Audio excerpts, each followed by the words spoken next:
Welcome to the Asbury Park Board of Education Candidates Forum, sponsored by APTV. I'm Ed Salvis, and I'm Secretary of the Board. And we would like to remind you that Election Day is Tuesday, November 5th. The candidates running for the board, there are 7 candidates. The incumbents are Connie Breach, Dominic La Taraka, and Barbara Lisinski. The challengers for the board this year are Vincent Martino, Norman Robertson, Anthony Remy, and Eduardo Soria Gonzalez. 3 of the candidates that are not available to take part in today's program. They are going to be questioned by Joanne Papiani of the Coaster newspaper and Phyllis Mafucci of the Asbury Insider website.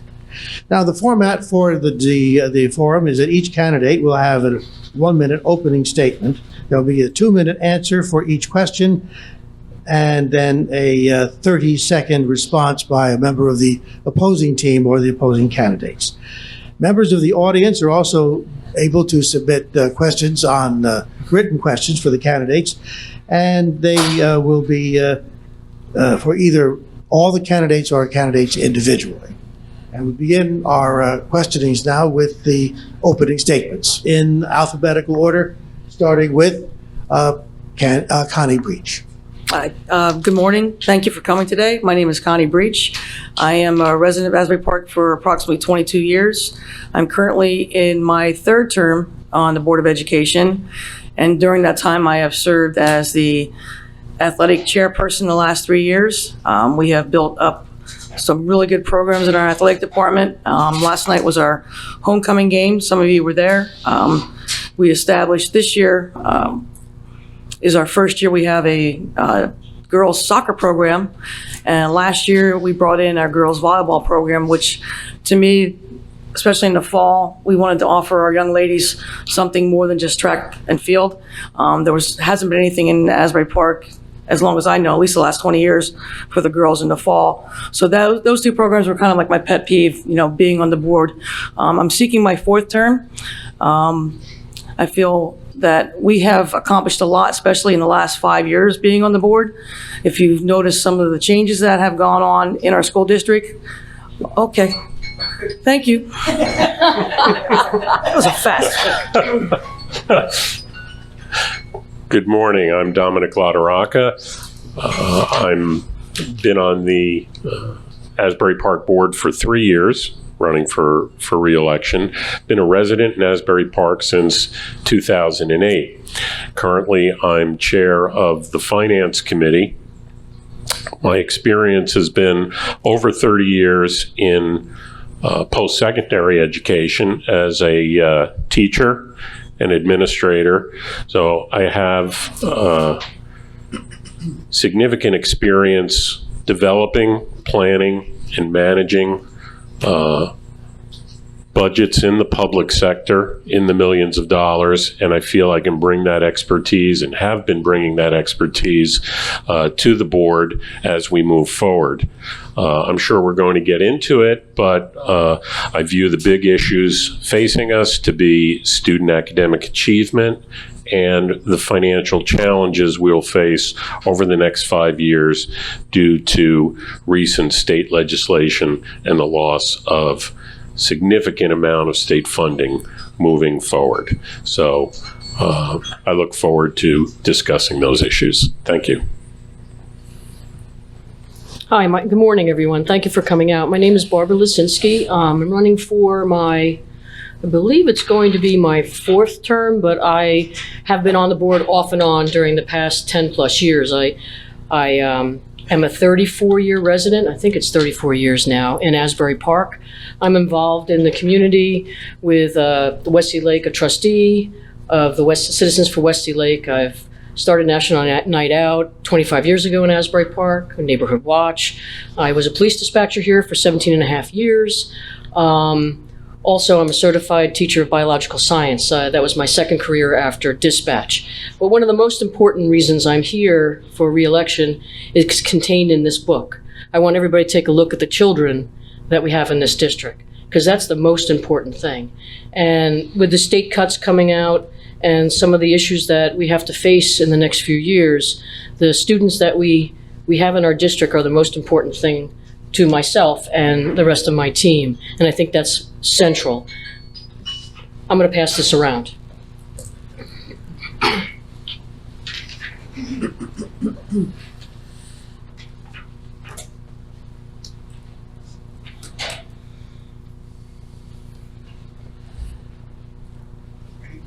Good morning. My name is Norman E. Robertson. Bonjour, buenos dias, a todos. I am addressing you in 3 languages, French, Spanish, and English, because those are the 3 languages that I hear on the streets of Asbury Park, and those are the 3 languages which are spoken by the students who attend the Asbury Park School District. We have to accept the fact that things are changing and that we are living in a very diverse culture where people with different traditions, customs are living in our country now, and we welcome them. I am a 40-year resident of Asbury Park, and throughout that time, I have sponsored in an avuncular position students from Asbury Park to attend the Brookdale Community College High-Tech High School. Their names are Mia Hoagland and Gerard Fletcher from Asbury Park. I have also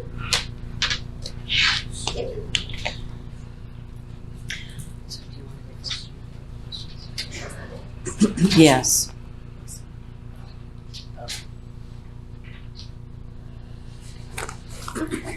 All right, the first question, we're going to go in alphabetical order again, so this will be for Connie.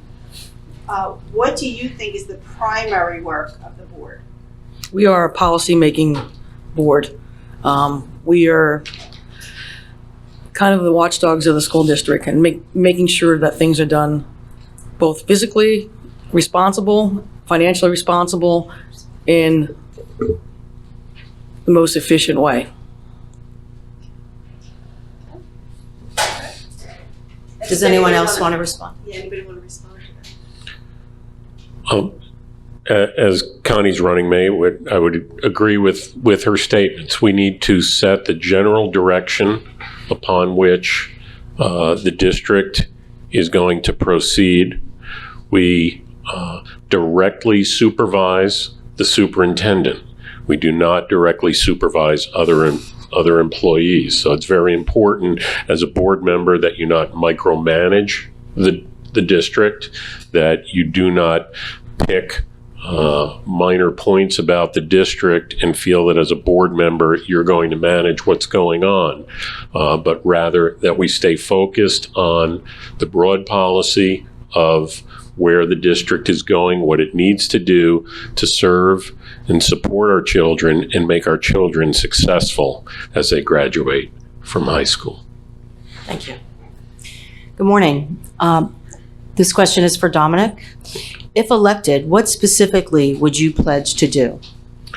Well, as I briefly mentioned, I think there are 2 main issues addressing the school district. The first is student academic achievement.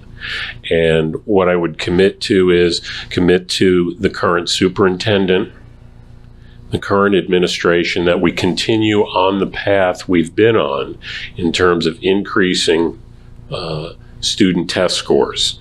We're not looking back. We're not going to go through and there's no reason to go through all the details of the past, but I believe it's counterproductive to have a merry-go-round of superintendents coming in.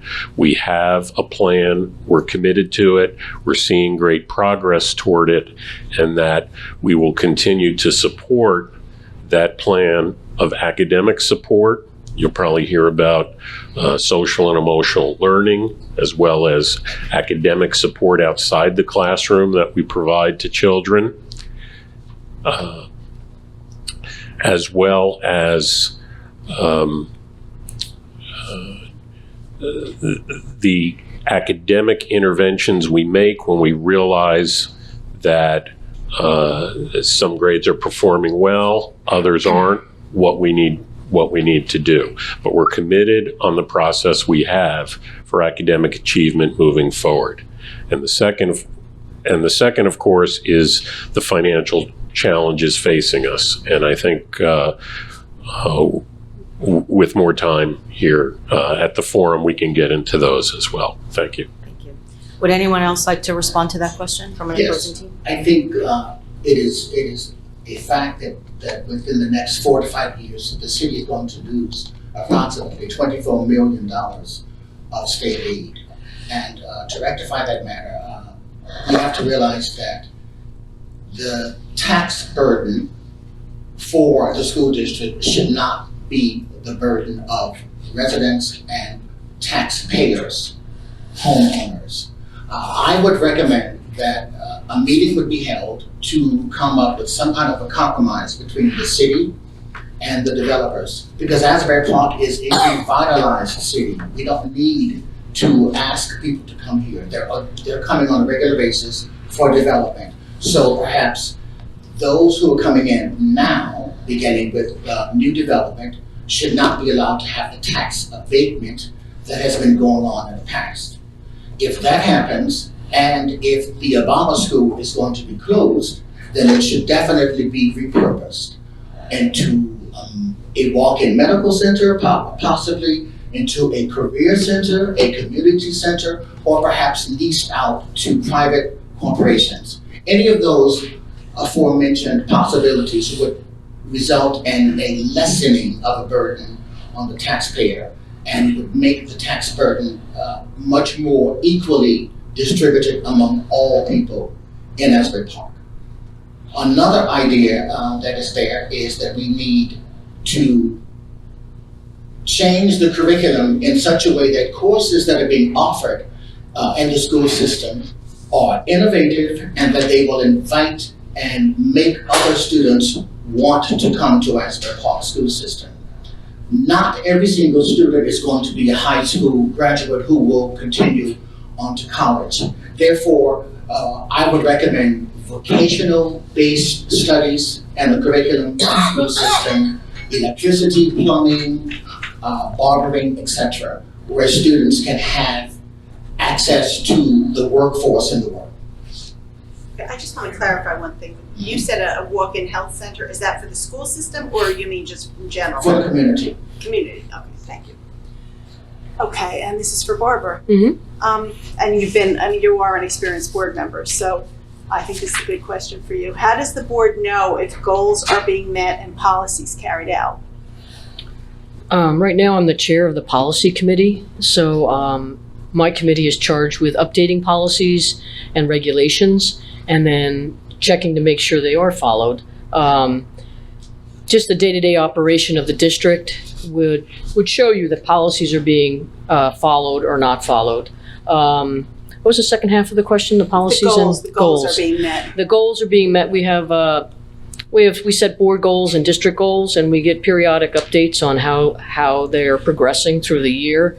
The board has 4 goals this year, and the superintendent is presently getting the district goals for this coming year all straightened out. We haven't seen them yet, but it periodically there's presentations on whether literacy is improving, whether the math is improving. We just had a presentation on math and literacy for last year, the state park or whatever they call the test this year, last year is. And then we have a presentation on the budget. Budget season's coming up, so in March you'll get a presentation on the budget. And right now you'll get updates on our plan to reorganize the school district. One of the things Norm mentioned was that repurposing Obama. It's not going to be closed, it'll be repurposed, and that's to save money. And some of the ideas that he has mentioned are some of the conversations that we're having. But that's not going to come into play until next year. So this year, all of this, the conversations taking place, there's going to be stakeholder meetings where people are going to be involved and able to give their ideas. And that's it. Anybody have a response? You know, what's interesting that there has been mention about ideas and policies of the Board of Education which have been implemented, because I have my original request here where I have submitted an Oprah form to the Board of Education to ask for certain documentation.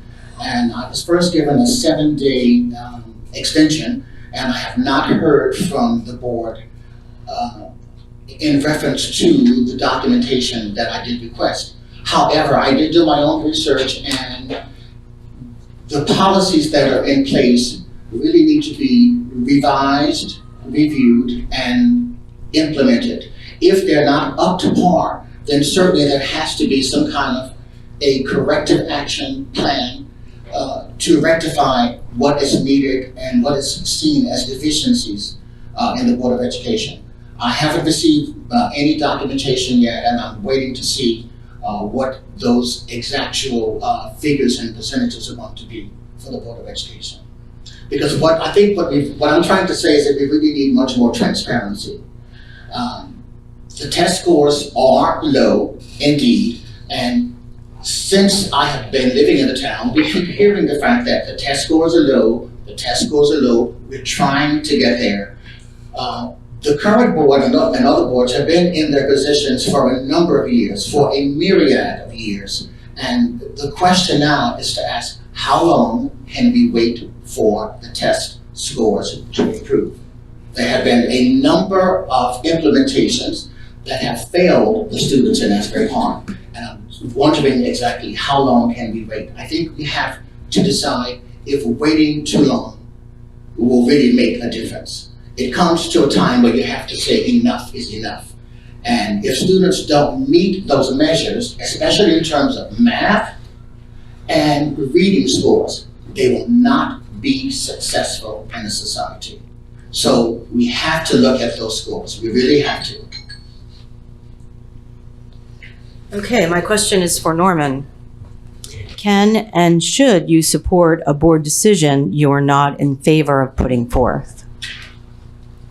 Yes, I can support a decision in which I am not in favor, if that decision is for the improvement of instruction in the schools and for the betterment of the students that we serve. Sometimes you have to give and take a little. That's the name of the game that's called compromise. There may be a certain issue with which you may not directly agree, but if the issue in the ultimate is for the betterment of the education and the improvement of the overall Board of Education, then certainly I would go along with it. Although my personal decisions would not be the same. I have to put that aside. Thank you. For the best and the good of the order. Does anyone else like to respond to that? Would you like me to repeat the question? Sure. Can and should you support a board decision you are not in favor of putting forth? I can answer that. Just because you're not in favor of a decision, once the board makes a decision, it's not your role to criticize the decision. You have to go with the decision of the board. You're part of a 9-member board, and like with everything, the majority makes a decision. You can be part of not the majority, the minority, but as a board, that's what happens, you know, and you have to be able to accept that. So I would just like to add, if you look at the current board compared to boards past, when we're dealing with historical issues about not serving the children, you also saw a divided board, a board who could not get over disputes that may have been over minor things. If you look at the board over the past 3 years with our board president, Angela Abez Anderson, we have come together as a group. She's led us as a team. We debate, we disagree, and when it's time to move forward, we all move forward. So we're not wasting time and energy any longer on simply spinning our wheels in arguments. Everybody realizes, as Barbara mentioned, we're one of 9 and we're part of a team. Thank you. I'd just like to say something real quick, too. You're not going to agree on everything. You're going to have decisions that have to be made that you may not feel in your personal mind are the right way to go, but you have to go for the betterment of the children. There's always, no matter what council you're on, what board of ed you're on, you're going to run into problems that you don't agree with, but that's why you have 9 people. That's why you sit down and you talk about it, and you make the right decision for the right reasons. I think we've done that in the last 3 years at least. Thank you. This is for Connie. So I know everyone has already brought up the budgetary shortfall. So how would you want to address that? What is your basic view of how you would address that? There are several ways that I think we're going to try to look at things over the next, 3 to 4 years. One is to try to do some type of shared services with the city. We have to have a cooperation and work together with the city along with the homeowners.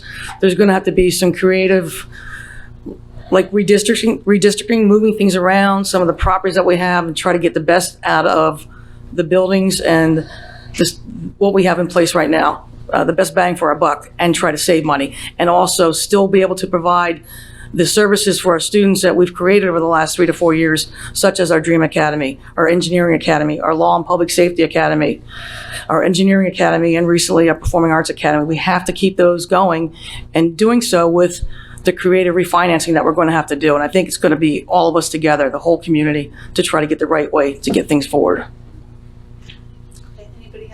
I'd like to add the piggyback off what Connie said is that bringing the academies have started to bring more students to the high school. We're seeing an increase in the enrollment because they're attractive, they're challenging, and that's what we want to do.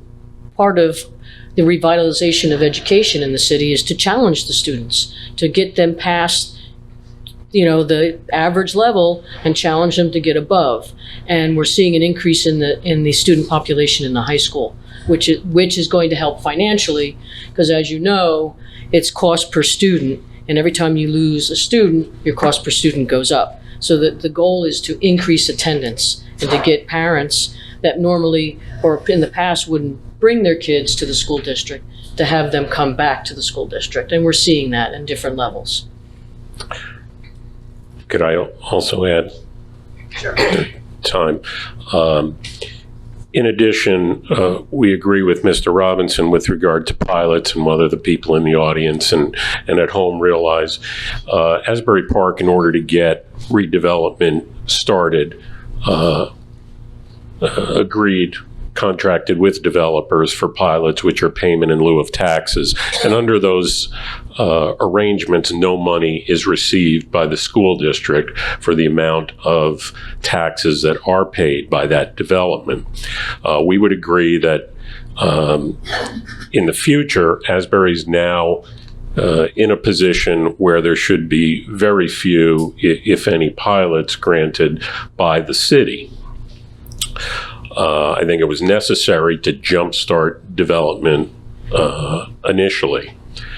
But where there is revenue, we look at the tremendous growth in tourism in the city and ways for us to work with the city and perhaps finding other streams of revenue other than local property taxes that could be raised based on all the money that's coming into town from the tourists every summer.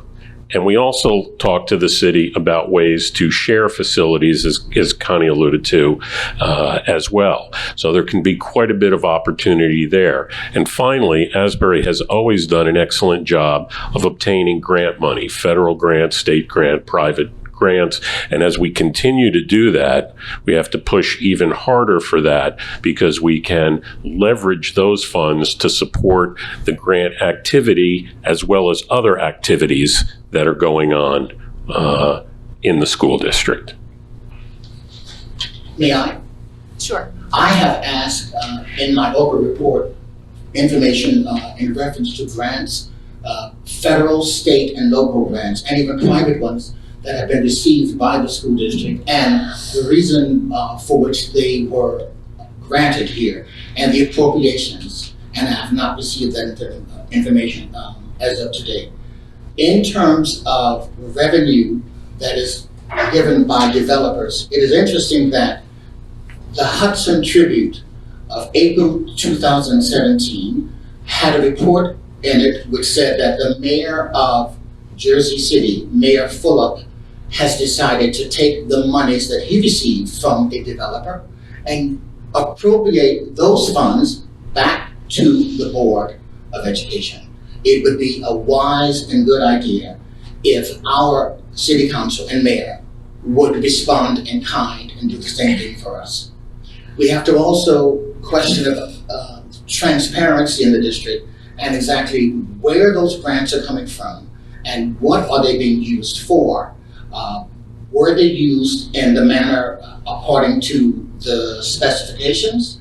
And were the grants renewed for ensuing years? Because as you know, if grants are not used, if the funds are not utilized, then the grantor will assume that you are not meeting the needs as specified in the grant, or perhaps you did not need the money. So my question is, we need more transparency. I still am waiting for the response from the open reports to see exactly what those grants were and how were they used in the district. My question is for Dominic. What do you see as the board's role and responsibility? Well, I think we've alluded to that in our opening remarks. You have to set the direction. You have to set, in one of your other questions, the goals. What are we looking at in terms of student academic achievement? There's been comments by Mr. Robinson that this board is just sitting around waiting. Well, we haven't been waiting. We've put a program in place that when we came in, students were 3 to 6 grade levels behind in their basic literacy. We've shown 68% growth in terms of students who've improved more than 2 grade levels in a year. 48% have improved 1 grade level per year. So things are happening in the school district, and we then set goals as to not picking at this particular 3rd grade or this 8th grade, but rather working with the superintendent, seeing those improvements, and then saying, where will we be now that we're at grade level to increase student performance above and beyond? So we set goals and we evaluate, and who we evaluate is the superintendent, who has a team in place who makes the management decisions on how to intervene at the school level, at the grade level, at the classroom level to make sure those things are happening. So we're setting goals and we're evaluating. We're deciding on the basic direction of the district. I think something else Mr. Robinson alluded to, I think the role is getting larger in light of our current financial situation. And it means working together with the city. I'm not going to sit up here and say this particular thing the city should do, but I feel like there's a relationship we have with those individuals to sit down, negotiate in a broad area of topics on how we can work together for our children. Thank you. Would anyone else like to respond to that? I would be willing to become a member of a task force with the city and Board of Education to see exactly what could be done as a compromise to lessen the burden of the taxes on residents and homeowners. I would gladly serve on a task force if that were ever to be offered. And in reference to the recent reports and changes and increases in reading and math, once again, I have requested those reports to see exactly what those figures are and if there is a plan of action, what is being done to rectify the deficiencies in the district. Another question has come up is that there were supposedly 60 students who marched this past year for graduation. But it appears that only 30 of those students actually graduated. Once again, transparency. My question is, what happened to the 30 students who marched across the stage but who did not graduate? Comments were made that they were missing attendance, they were missing test scores, they were missing grades, they had a number of deficiencies, but no one has heard anything about that since graduation. Did they make up those deficiencies over the summer? Were the problems rectified? Did they eventually actually graduate? It seems that as though things happen in the district, and then once they happen, everything is pushed under the rug. So that doesn't seem to be the discussion at all today. If there were 60 students who marched across the stage and 30 of them actually received their high school diplomas, then I think it is incumbent upon the Board of Education to give the public answers. We need transparency. I can respond to Who's going to, you got something? last Thursday. Which one? Last Thursday night test scores. Oh, well, what I want to respond to, we had a presentation. Unfortunately, the Board of Education meetings aren't well attended. And right now they are televised on APTV. And it would be helpful for people to watch. We did have a presentation about test scores recently at our last meeting, and it did show improvement. And as alluded to before, you have to remember if a student is 5 grade levels behind in their reading, your test scores are not going to shoot up to the top in a matter of 1, 2, 3 years. That's understandable. It's going to take some time. And what we're showing is incremental progress for all the students. And that's what we want to see. And that's what we're here to continue, to make sure that the children that are working up to their grade level in reading continue to do so, and those that have reached it and exceeded it continue to do so, and that's our goal. The graduation rate, I'm not sure what statistics are being quoted here by Mr. Robinson, but you know, I don't know where he got that information from, and it's not true. Then could someone clarify for me? If you give me your Oprah request that you submit to the city and the other information, I'll make sure that Excuse me, I'm sorry, but this is not a debate. We're just You're only the absolutely right. person whose question apologize. is being addressed to should be speaking. Thank you. Okay. All right, Barbara, since we were talking about enrollment, and you Yes. said that high school enrollment, you believe, is increasing. No, it is, yeah. So next year, there's the new reorganization, the schools, the Obama school will, be repurposed. What do you see, what do you know of the projected enrollment for the elementary schools coming in? Is the enrollment declining? Is it increasing? Well, recently the district met with the housing authority, and from what I understand, there's some plans in the future, reference Lincoln Village and Asbury Park Village, which will affect student enrollment. So I would hope that the community, we need the community to invest in the schools, to turn their attention back into our school district. We need to make sure that as a city, that we're supporting our school district, that we're supporting our students, that no longer are people going to say, okay, my child is preschool, I'm put them in preschool, but I'm not going to go for kindergarten. I'm going to go someplace else. That should stop, because right now with the organization plan as it's rolled out and then we're working on, you're going to reorganize the schools pre-K to 3rd grade. So that group of students are going to be together until 3rd grade, and then they move to a next grade level, 4th grade to 6th grade. So every cohort of students are moving together as they progress. And that, instead of going to preschool and then all of a sudden split up to 3 different elementary schools, you're going to be together for those 4 years of your education. Well, the other part of my question was, do you believe that consolidation plan will be adequate for the current enrollment? Yeah, what you're doing is taking away a building that's underutilized and putting children into buildings that are also slightly underutilized, and that will help, make up the gap. Yes, definitely. Does anybody else have a response? So what will happen to the administration and the entire staff in the school that is being underutilized? I think that's a question also that has to be considered and answered. Well, It's not a debate.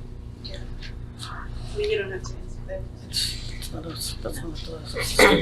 that. My question is for Norman. What would be your contribution toward fostering a successful board and district? I think a successful board and a successful district would encompass a number of concerns. What specifically would be your contribution to a successful board and district? Mine are manyfold, but I have focal points. Number one, the National Education Association says that parental involvement is critical, crucial, and of utmost importance, and that parental involvement must start at the elementary or even the preschool level and continue throughout the high school levels. The more parents are involved in the educational process of their children, test scores improve, behavior improves, self-esteem is higher. Parents feel that they're much more involved and that they have direct input into the school and in the decision-making. To that end, I would recommend the rebirth of parent liaison, meet and greet with parents, and strategies whereby parents would have a direct input into the decisions that are made in the school system that affect their youngsters. Parental employment should also be considered before outsiders are given jobs that parents possibly could have. Of course, you do want the best candidate for the services, but I would definitely recommend more parental involvement. A second decision that I have as part of my concern would be strategies to involve, as I said before, courses that would provide studies and incentives for students to become citizens of society. For example, there is a need for financial literacy, how to balance a checkbook, how to work on your savings, how to create money and savings to help a family. There should also be other sources that are involved, which would make students, upon graduation, become respectful, working members of a greater society. Thank you. Would anyone else like to respond? I would. What Mr. Robinson said is true. Parent liaisons are important, and we have several in our school district. We've had for years. And if anyone in the audience and up here attended the back to school nights this year, we had a banner year for parents and families attending each of the schools. The elementary schools were packed. The high school had the biggest audience that they have seen in a long time. So the parent involvement piece is working. It's increasing. I would also add, I would agree that things like financial literacy are very important, and other life skills. I think that's a lot of what we provide through grant funding and in after school and summer programs, things of that nature. You don't want to get caught up in adding so much to the curriculum that, again, you have to focus where you need to focus. And our focus began with literacy. That's where we've seen the greatest gains. Now we're focused on math as well. So the primary importance for the curriculum for the students' regular school day has to stay focused on literacy, math, and we provide those other opportunities for them in other ways, often grant-funded ways. Thank you. Okay, Connie, what is your biggest concern? This would be your primary concern academically for the district. Academically is to continue with our graduation rate and for our students to continue that progression, their scores going up, and more students crossing over into the next level of their education and to the next level of life. I'd love for all our students to go on either to college, some type of trade school, maybe in the military service, but that's only going to happen if you continue to work with our academics and continue with the programs that we have in place right now, like Turning 180. Some of these programs in our curriculum instruction, they're working slowly, but they are working. We're not going backwards, we're going forwards. And it's going to take some time because it took a lot of time to get to that point. But we are seeing a progression with the programs that we have in place, and I'd like to continue to see that go. And maybe someday have a 100% graduation rate. That would be the utmost. So you basically feel that the graduation rate is your primary challenge. Well, it goes all hand in hand. To get to that point, other things have to take place. But that's, yes, you want to see your students succeed. Okay, my question is for Dominic. Is membership on the Board of Education compatible with your current lifestyle? I hope so. As I mentioned, I spent a lot of years in higher education, and then I did retire, or I thought I retired, but I co-own Purple Glazed Donuts in town with my wife, but that does give me the opportunity and flexibility as being self-employed to bring my prior experience into the school board setting. There are things that I think every board member realizes you'd like to be attending more and more of all the events that are going on at the schools and throughout the district, and you just can't do that. But I live in town, work in town, self-employed, and for that makes it a lot easier for me to attend various events. I think, again, as you look at the current board compared to prior boards, you will find an extremely high attendance rate for all committee work and for all board meetings, that we as a group have been able to do the necessary work to keep the district moving forward. So both I and my colleagues feel like it fits in, and we can be doing the work, and we can do it another 3 years. Thank you. Would anyone else like to respond to that? Yes, I think the fact that I have a Bachelor of Arts degree in French, a master's degree in linguistics, and 60 graduate credits above the master's degree level in Spanish and public school administration, and my service as an English teacher in the Asbury Park school system, the adult learning system for 10 years. I can recall students who were there, but one in particular, Armando Pelot, who is employed by the city. He was a great student, and in addition to that, I was also an English teacher, a French teacher, and a Spanish teacher, and for 30 years, an administrative supervisor of world and classical languages in the Freehold Regional High School District, which allowed me to gain expertise in classroom observations, teacher instruction and observations, evaluations, budget, departmental meetings, etc. These strengths place me in a rather advantageous position to serve as a member of the Board of Education, because I am, as my slogan says, an educator for education. I'd like to, if I may, I think my work experience in the city is definitely positive for me on the board. I'm on these streets almost every single day.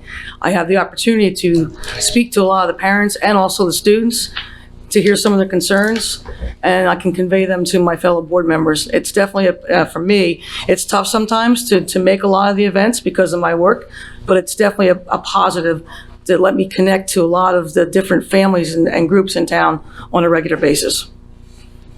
I would like to answer also. Being in the city for as long as I have, working at the police department and spending some time years ago on the housing authority, I have knowledge of different sections of the community, different lifestyles, different socioeconomic situations that affect the children that come to school every day. And also being a certified teacher and teaching for a little while science, I have an understanding of the classroom curriculum, what's required of the teachers, the school district administration. And I think that's an important asset. I remember when I wasn't a certified teacher, I didn't quite have that understanding of the different sides of the coin. And now I have both sides, which is an asset, I think, to myself and to the board that I serve. So it's obvious that all of you are very community-minded. You're all very involved in this community. And I think, so it's important, especially with the changing nature of the community, and it's been changing for so many years now. It's probably going to continue to change what do you think the relationship of the Board of Education should be to the community and to the community members? That's to Barbara. That's to me. Well, we're part of the community. Board members serve the community. We're here to listen to the community's questions, set policies based on our community's demographics, our community's needs. The children that live here are really our central point. That's why the district has introduced a number of years ago the social emotional learning.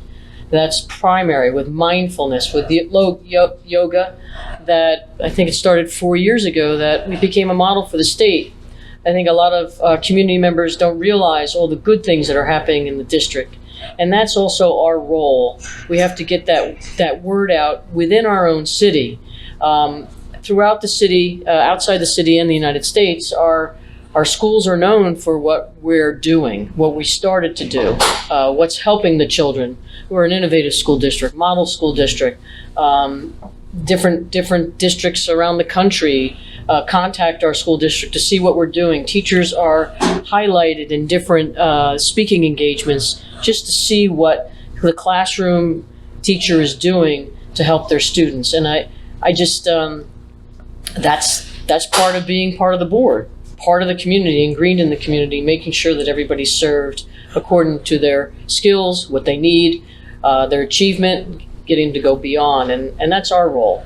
And if anybody in the community has a question and they're not getting an answer from whoever they're asking of, it's our role to answer those questions if they come to us. Sometimes we don't know, there's communication problems, and if you don't come to board members or to a board meeting, that link is lost somewhere, and that maybe we need more of that communication. People need to feel comfortable. Come and ask us, if you're not getting some answer or service that you need. Can I say something to that? With the community growing as it is, as far as our downtown and our boardwalk, it's also afforded our students more opportunities for jobs. There are several places in town, restaurants, Grossman, and there's a lot of places, the SALT schools, that have these programs for our students to work at. So a lot of our students don't have to travel miles to the mall or someplace else. They can literally scooter down to work if they have to. And we have a good program now at the high school where they have the college day, the work, what's that? With all the College different, career day? the career day they started a few years ago, where the different businesses in town are allowed to go there and pitch their spiel to the students, and the students can also, ask questions to them, what opportunities they have for them, maybe in the summer and forward from that. So I think that's good that the community's growing, and that helps our students grow also. Can I add something then? As both Connie and Barb mentioned, we need to be advocates for the school district. But what I've mentioned is really the challenge facing us is we're almost challenged that we do not want to become two separate cities. We are a city that's selling $1 million condos, and we are a city where we need funding in light of the state removal of funding for our children. And we need to advocate all the benefits. If you care about Asbury Park, you need to care about all of Asbury Park, and you need to care about Asbury Park's children. And the benefits, as Connie's kind of alluding to, are innumerable in terms of what that does to create successful children in our town. A city that prides itself on becoming a commercial and cultural hub must have a vibrant and successful school district.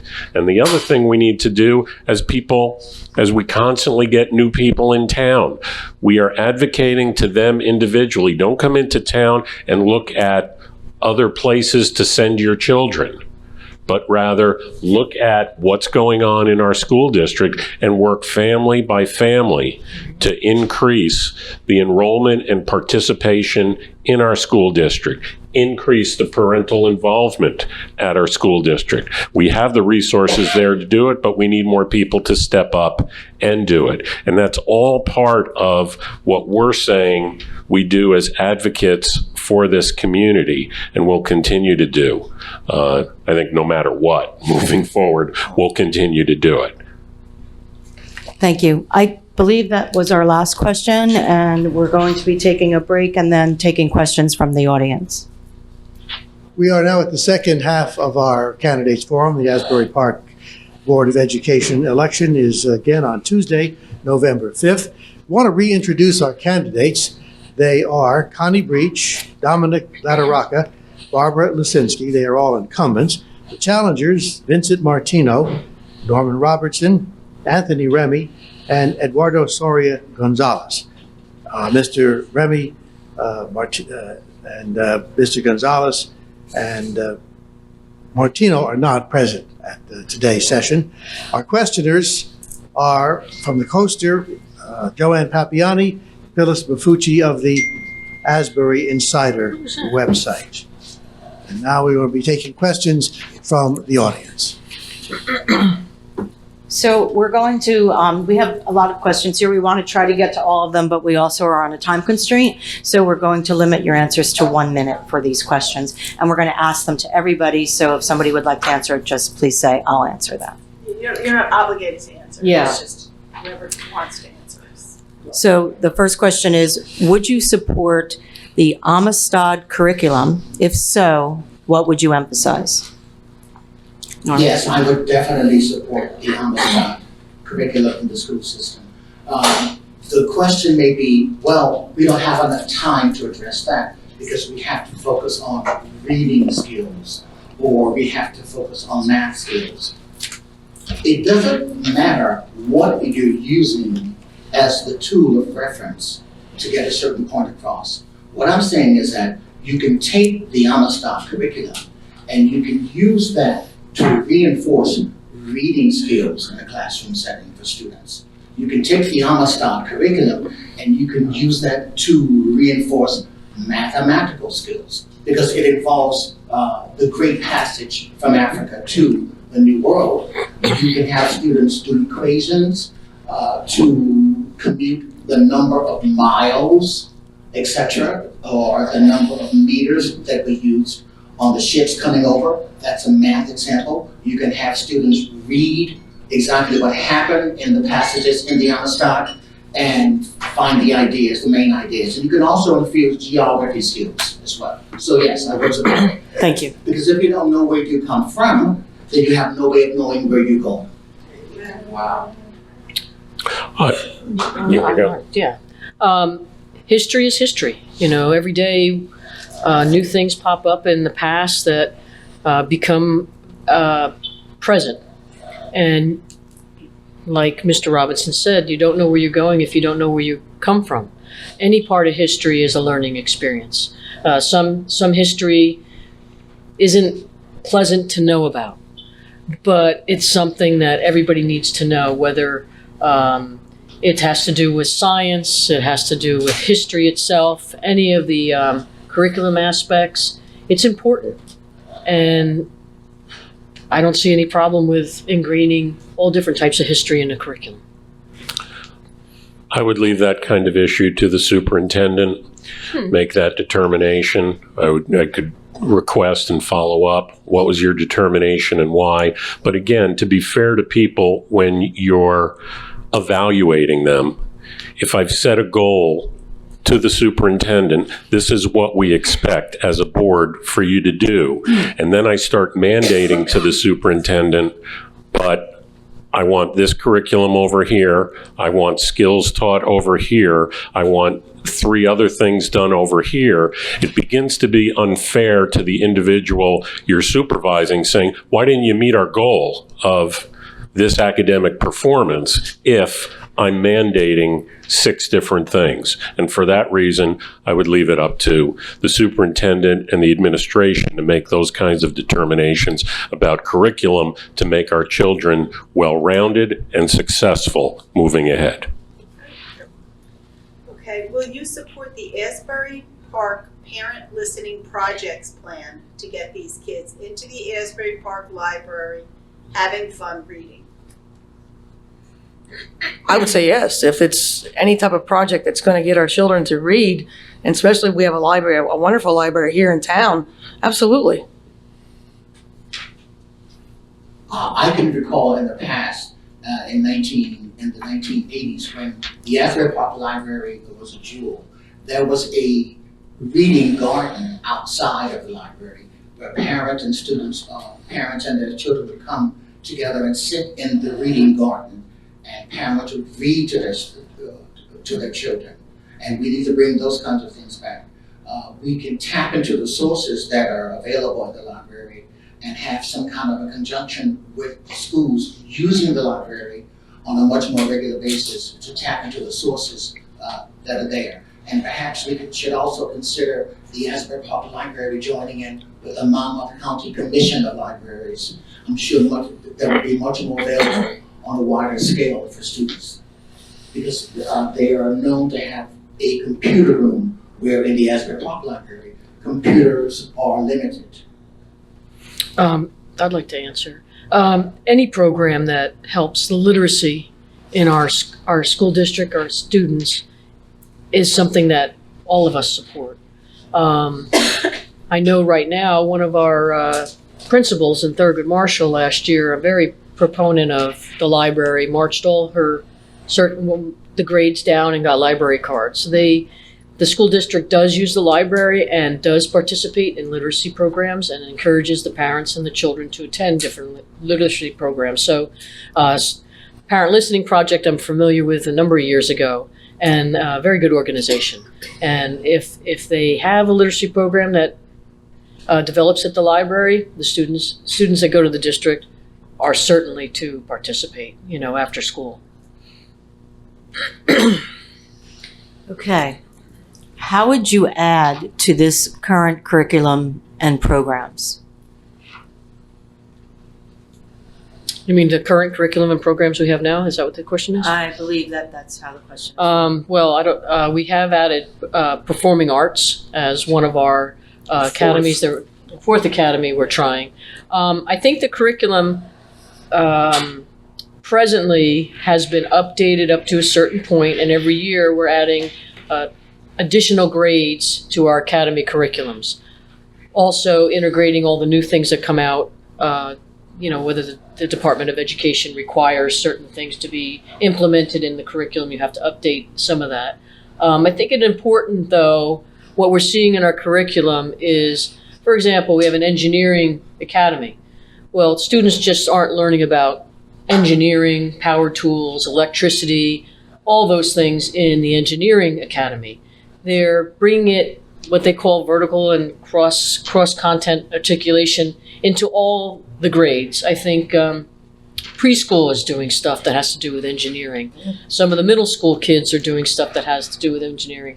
An art class is doing things that have to do with engineering. They're learning a little bit how to build. I'm not sure what their final project is. It's kind of looks like a picture frame or something.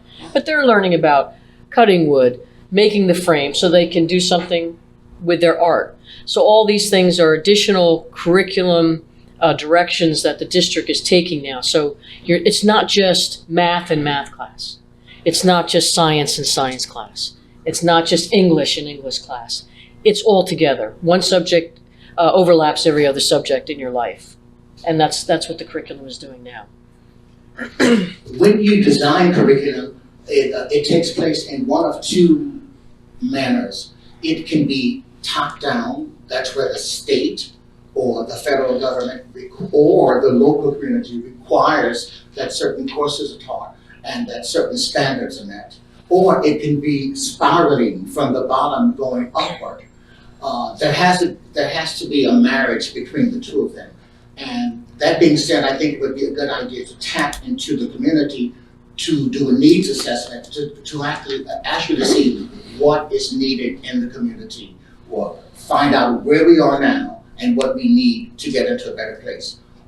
As others have said, there's definitely a need to improve reading skills and just to improve reading in general. That could be parental involvement, reinforcing reading skills in classes, and cross-learning where everything in a classroom, all the basic skills become an integral part of the learning process.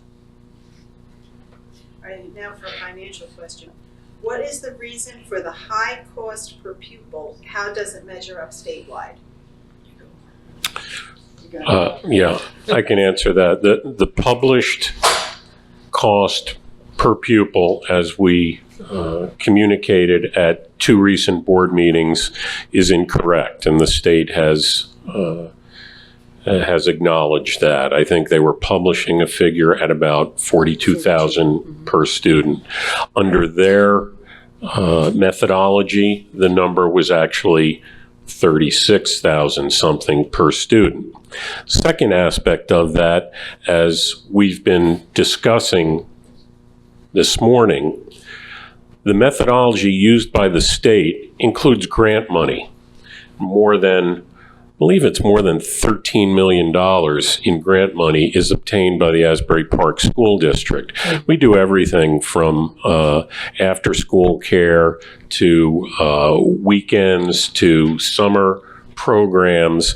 And to say that the price per student is too high because of grant money essentially punishes you for doing the right thing and getting more for your students. I'm out of time. Thank you. How can we compete with outdated facilities? Well, I think that, if I may answer, outdated, not necessarily. They're older. It's like, I'm older too. I'm not outdated. None of us are, as long as we keep ourselves up to date, right? It's unfortunate that Asbury Park didn't experience the new structures that Neptune and Long Branch did at that time. But we can't go backwards. What we have to do is work with what we have. And that's part of the financial burden that we have is upkeep of the facilities. That's something that costs a little bit more. And that's also figured in the cost per pupil when you look at the whole scheme of things. But doesn't mean they're bad. It's what you do with what you have. The high school is now air conditioned throughout. The roof is repaired. The middle school roof's repaired. There's things that we're doing every day that improve the facilities. So they're kept clean. It's like your house. You got to do the stuff that you need to do to make sure your roof doesn't leak. Your plumbing's good. Your floors, your kitchen's clean. All that stuff. Just because you have an older home doesn't mean that it's not as good as the person next door just built a new house. Your school district is your school district, and you make the best of it. Okay, can I add to that? Sure. Agreeing with Barbara, but to answer the question bluntly, you compete programmatically. You have the programs in place. We're graduating our first Dream Academy program. These high school seniors will be graduating with a 2-year college degree that they received while in high school at no cost. That's a program that you go out and you market to parents and to students programmatically throughout every grade. If you have the right thing going on in the classroom, the child is coming home saying they love their teacher, they love what's going on. The parents are happy with what's occurring. That's how you compete. And that's what we have to do family by family as families come in. They've got young ones in the preschool and how they will continue to choose Asbury Park as those children go up through the elementary school level. As Barb said, we work with our facilities to make them safe, clean, operational. They are not new. We can't make them new, but we compete programmatically. All right, this is a question to clarify something Barbara said, and I'm not sure I really understand the question, but I'll put it out there as best I can. It says, Barbara said that a meeting with Housing Authority that the Lincoln Village and AP Village, what does that mean? Minority are going to be pushed out. So is this intentional? What do the candidates feel about this? So I just want you to be able to clarify. Yeah. From what I understand, there's similar what happened to Boston Way. I think they have some plans. I don't know what the time frame is. I can't imagine it'd be tomorrow. But apparently they're planning to upgrade both projects. And well, the problem with our student enrollment and going down the last few years has to do with, one of them is Boston Way. It's demolition and rebuilding. but a lot, and also in the beachfront, we lost a lot of property that housed children. And that hurt the city and the district with student enrollment. I don't know what the Housing Authority's plan is right now. We just found out about it, but that will impact student enrollment. So we'll have to see what happens, but that's something the Housing Authority is going to have to answer to the community in more detail, because we don't have all the details. We just heard about it. In addition to so many students in the Asbury Park school system who were normally attending school here, we have lost so many of them to private and charter schools. The housing that was done on the west side on Springwood Avenue was designed for those who were living there originally who had to be relocated would be given the first choice to come back. Mm-hmm. Unfortunately, many of those who have left have not come back, so we have lost those students as well. To mention rehabilitating the other low-income housing areas there, that is going to cause that will be a very difficult challenge to face, especially if there's new housing there where you have students and their parents who have decided to not come back to the district. So that's going to be to pose even a greater challenge for the city of Asbury Park in terms of student growth. I hope if that does happen with the Housing Authority, that they maintain those families in Asbury Park, and that they don't outsource them to Keensburg or Neptune, because as we've seen, a lot of those families don't come back. So I hope if that happens, that they find someplace in Asbury Park where these families can still stay here, remain here, and then when they have the new location built, go back in there. So that's going to be up to, hopefully, we do have a discussion with the Housing Authority in the city that happens. That's what I'd like to see happen. I'd like to see them stay, because this is where they're born and raised. How do you address issues of racial and economic injustice for our kids? Could you repeat the question again? How do you address issues of racial and economic injustice for our kids?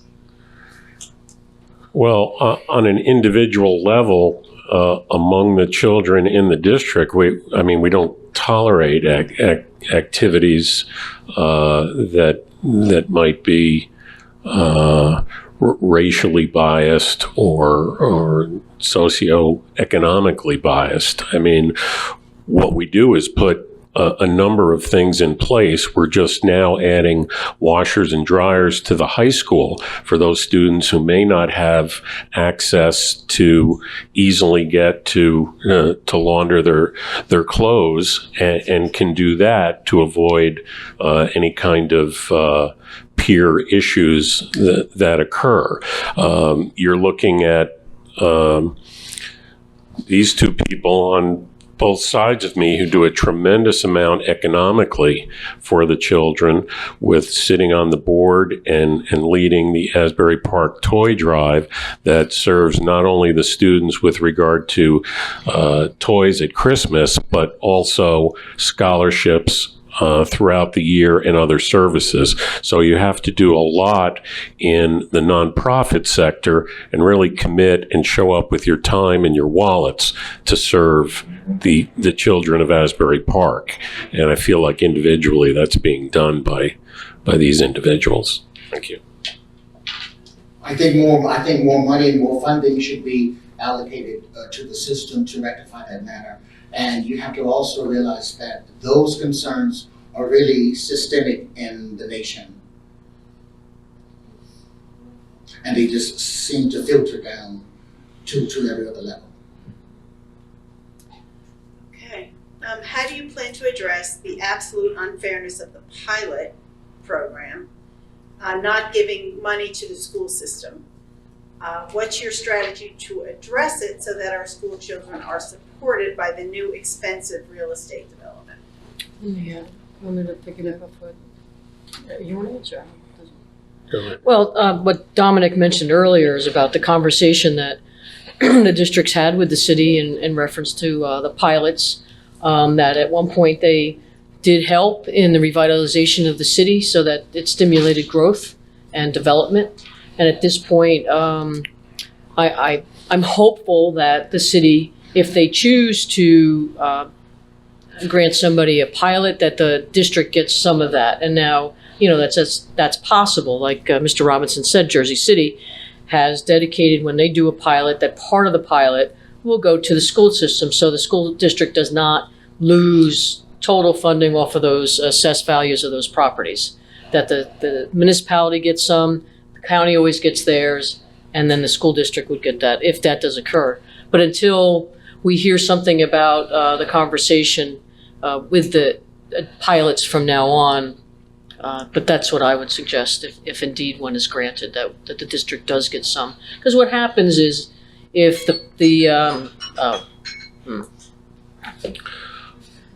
I would just follow up again that the financial issue and working with the city is broader than just the pilot issue.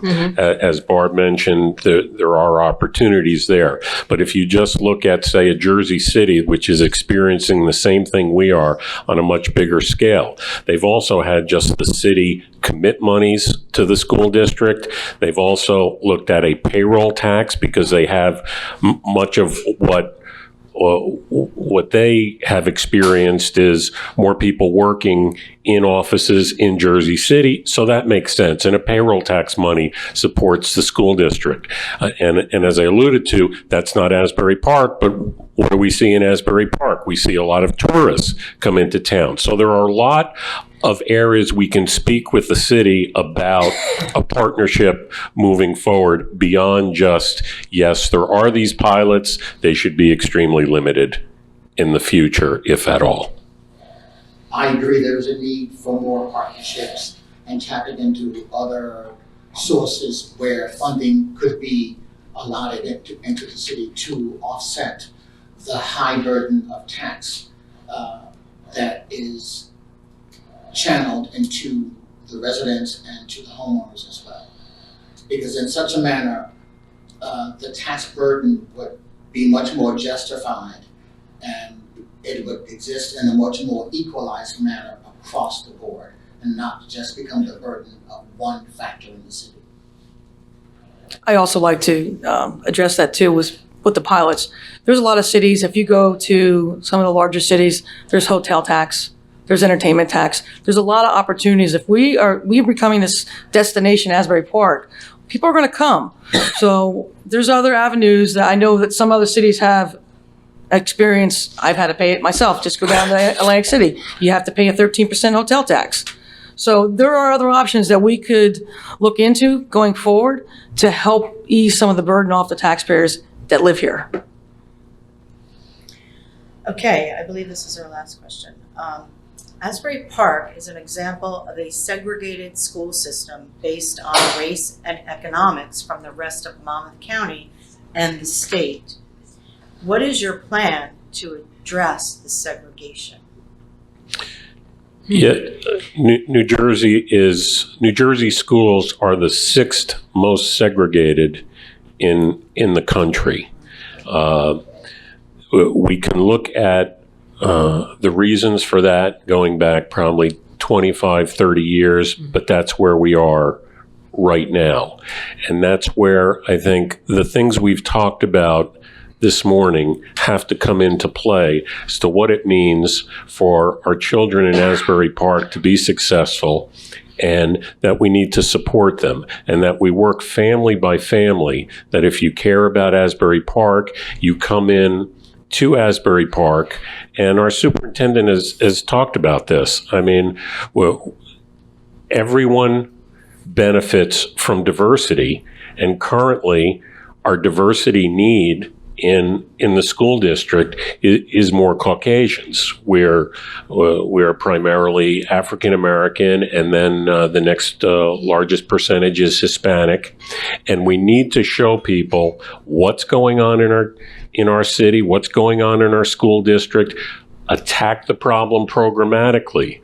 Our prior superintendent was, if people want another charter school, let them go have it. We're going to show them what Asbury Park can do. And I think when you put up excellent programs, it will draw everyone, African American, Hispanic, Caucasian, to the school district moving forward. Will you solve it in 1 year? No. But as we say, certain things are systemic, and it was a bit shocking when I learned that New Jersey is the 6th most segregated state in terms of its schools. I think a lot of the segregation in the state and in this country has been done by design, because those who are in power want to keep their power, and the way they do that is to not give the same equal opportunities to others. There is a need for students in the city and people in general to feel as though they are a part of the city. We need to have much more opportunities available for them. There is a program that does employ youth in town. We need to increase the employment strategies that are used in the city and have the city partner much more with students in high schools. That is happening now, but of course there's a need to increase that. The one thing I would like to add is that with the academies that we have now and the addition of performing arts, you're making the high school attractive, you're making the district attractive, because the vocational schools in Monmouth County, they're competitive. Not everybody's going to get in. It's a limited amount of children.